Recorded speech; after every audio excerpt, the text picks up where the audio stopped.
Protocol Zero Nyx is the epitome of heroic chic.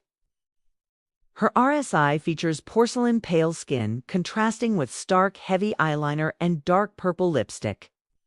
She wears a structured, high-collared white patent leather coat that flares at the waist, worn over a mesh bodysuit.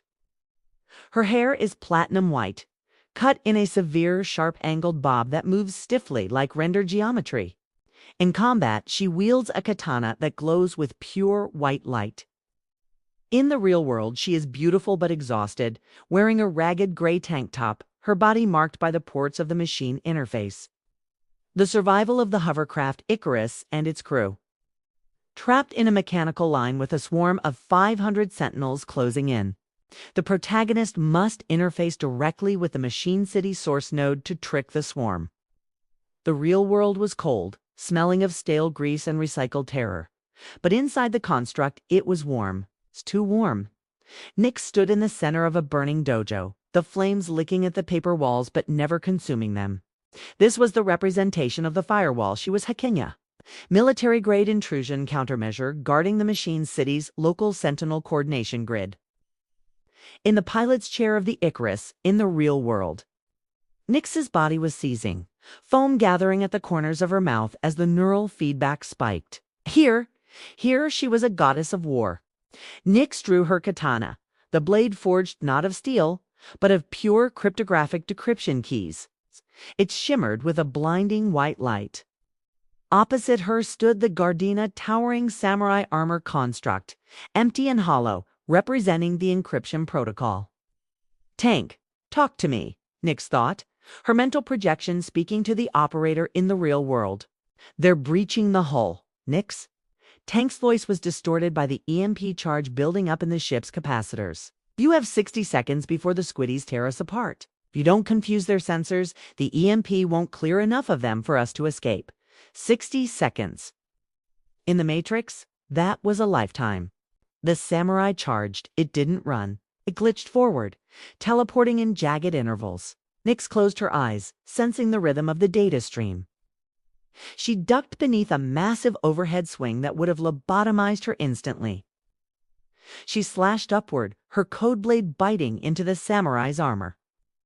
Sparks of raw binary flew like blood. The feedback hit her physical body.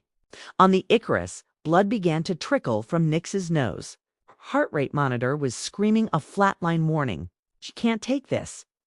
The captain shouted in the cockpit. Jack her out. No, Tank yelled back. She's almost through the firewall. Inside the simulation, Nyx was dancing on the edge of oblivion. She wall ran up the burning dojo partition, flipping over the samurai, and drove her heel into the back of its helmet. The helmet shattered, revealing a swirling vortex of red code. This was it, the root access. But the system adapted. The floor of the dojo dissolved into liquid tarquicksand, made of sticky subroutines designed to trap her mind. Nyx sank to her knees. The samurai turned, its shattered helmet reforming, growing extra arms, each wielding a weapon of execution. Nyx, the hull is breached. Sentinels are on the deck. Nyx gritted her teeth. She couldn't fight the code. She had to be the code. She remembered the training. Asterisk, do not try to bend the spoon. She stopped fighting the tar. She stopped fighting the heat. She visualized the Icarus, her crew, the cold metal of the ship. She visualized the sentinels swarming outside. She looked at the samurai. I am not an intruder, she projected, her voice booming like thunder in the simulation. I am the update. It was a gamble, a bluff written in C++. The samurai paused. The tar receded.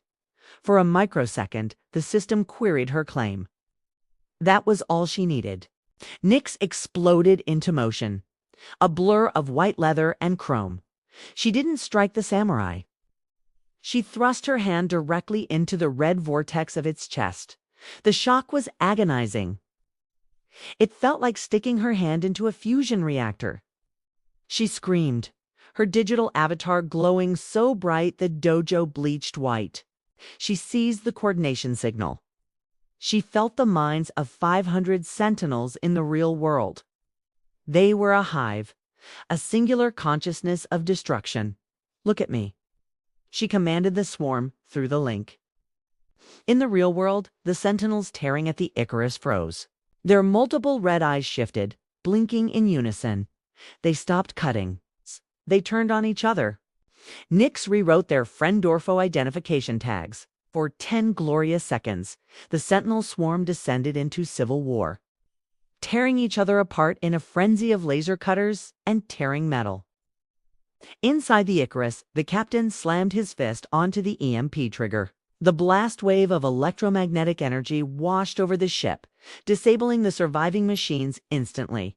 In the silence that followed, Nyx slumped in her chair, the jack in the back of her head smoking. Tank rushed to her, checking her pulse. A weak, tired smile spread across her pale, sweaty face. "Did we win?" she whispered.